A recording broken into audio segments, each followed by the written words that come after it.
Hello friends, welcome to time education point. या Jharkhand board हो या किसी भी अदर स्टेट में पूछे जाने वाला जो साइंस का जो प्रश्न है वह काफ़ी महत्वपूर्ण हम लेकर के आए हैं, जो आप सबके लिए एक बार पढ़ लीजिए। जो एग्ज़ाम में 110% है कि आपको यह मैच करेगा ही करेगा।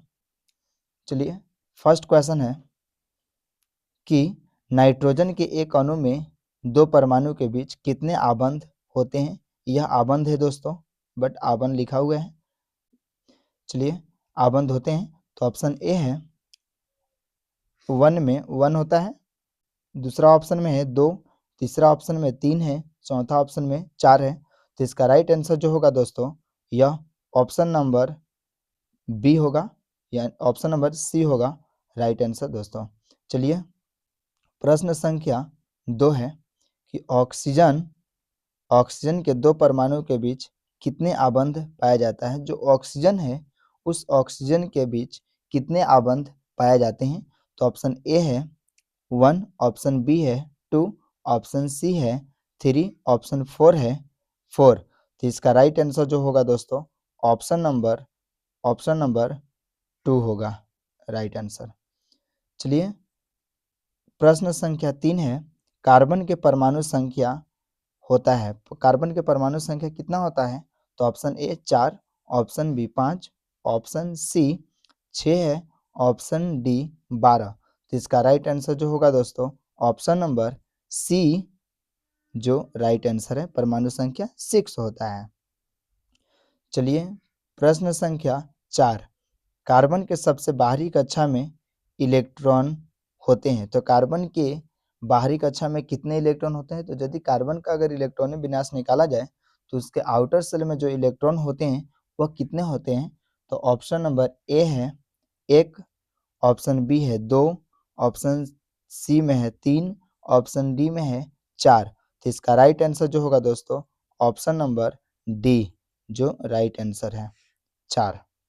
चलिए, प्रश्न संख्या 5, कार्बन की संयोजकता होती है, कार्बन की जो संयोजकता होती है कितनी होती है। तो कार्बन का अगर एटॉमिक नंबर जो होता है 6 होता है। यदि इसका इलेक्ट्रॉनिक विन्यास अगर निकालते हैं तो आउटर सेल में कितना इलेक्ट्रॉन आएगा। तो 2 और 4, यानी आउटर सेल में जो इलेक्ट्रॉन हुआ वह 4 हुआ। तो इसका ऑप्शन नंबर कौन सा सही होगा। तो ऑप्शन ए में 1 है, ऑप्शन बी में 2 है, ऑप्शन सी में 3, ऑप्शन डी में, यहाँ ऑप्शन नहीं दिया हुआ दोस्तों, यहाँ 4 होगा।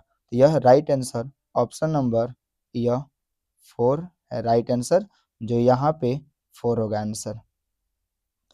चलिए, प्रश्न संख्या 6 है एथेन का सूत्र होता है। तो एथेन का सूत्र क्या होता है। एथेन का सूत्र क्या होता है।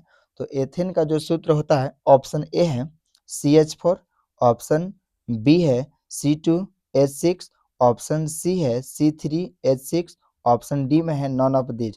तो इसका जो राइट आंसर होगा दोस्तों, यह ऑप्शन नंबर बी होगा जो राइट आंसर है C2H6। चलिए, नेक्स्ट है 7वां प्रश्न है ब्यूटेन का रासायनिक सूत्र क्या होता है। ब्यूटेन का रासायनिक सूत्र क्या होता है। तो ऑप्शन ए है CH4, ऑप्शन बी है C2H6, ऑप्शन सी है C4H10, ऑप्शन डी है C3H8। तो इसका राइट आंसर जो होगा ऑप्शन नंबर सी है दोस्तों, जो राइट आंसर है C4H10। चलिए, नेक्स्ट प्रश्न आते हैं। 8वां है कि एल्किन का सामान्य सूत्र होता है। जो एल्किन होता है उसका सामान्य सूत्र क्या होता है। ऑप्शन ए है CnH2n+2, ऑप्शन बी है CnH2n, ऑप्शन सी है CnH2n-2, ऑप्शन डी है नॉन ऑफ दीज। तो इसका जो राइट आंसर होगा दोस्तों, ऑप्शन नंबर बी जो राइट आंसर है CnH2n होता है। चलिए, नेक्स्ट प्रश्न है असंतृप्त हाइड्रोकार्बन को कहते हैं। जो असंतृप्त हाइड्रोकार्बन होता है उसे क्या कहते हैं।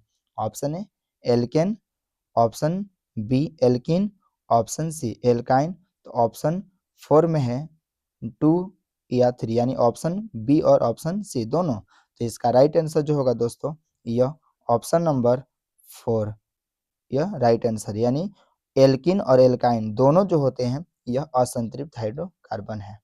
चलिए, नेक्स्ट प्रश्न आगे बढ़ते हैं। बेंजीन, बेंजीन का जो सूत्र होता है वह क्या होता है? इन 4 ऑप्शन में से हम लोग को ढूंढना है। चलिए, ऑप्शन ए है CH4, ऑप्शन बी है C2H4, ऑप्शन सी है C6H6, ऑप्शन डी है C2H6। तो इसका राइट आंसर जो होगा दोस्तों, यह ऑप्शन नंबर सी है, जो C6H6 होता है राइट आंसर बेंजीन का रासायनिक सूत्र।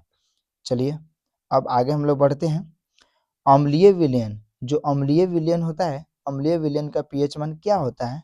तो ऑप्शन ए है 7 होता है, ऑप्शन बी है 7 से कम होता है, ऑप्शन सी है 7 से अधिक होता है, ऑप्शन डी जो है नॉन ऑफ दिस। तो इसका राइट आंसर जो होगा दोस्तों, वह ऑप्शन नंबर बी यानी 7 से कम होता है दोस्तों। चलिए, नेक्स्ट प्रश्न है।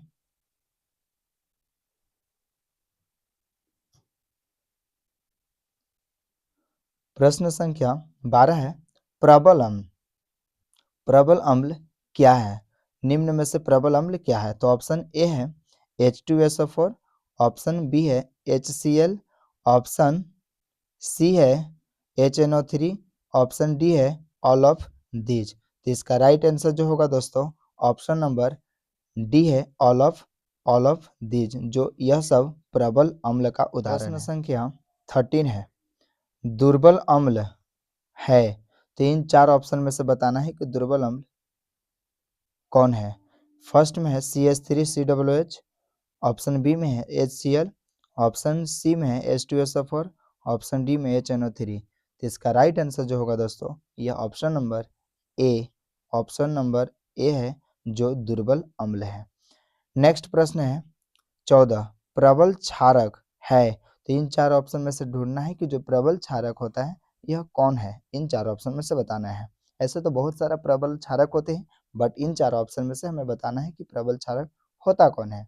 चलिए, फर्स्ट क्वेश्चन है COH whole 2, Mg, option B है MgOH हॉल 2, ऑप्शन सी है NaOH, ऑप्शन डी है नॉन ऑफ दिस। तो इसका भी जो राइट आंसर होगा दोस्तों, यह ऑप्शन नंबर सी है, जो right answer NaOH means sodium hydroxide.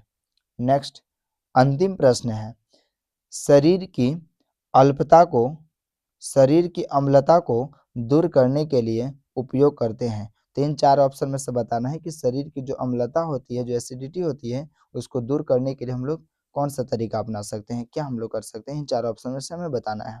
क्या नींबू पानी की इस्तेमाल कर सकते हैं? ऑप्शन बी है ना सिरका का, ऑप्शन सी बेकिंग सोडा का विलयन, ऑप्शन डी नींबू चीनी नींबू पानी। तो इसका जो राइट आंसर होगा दोस्तों, यह है ऑप्शन नंबर सी है, बेकिंग सोडा का विलयन का प्रयोग कर सकते हैं।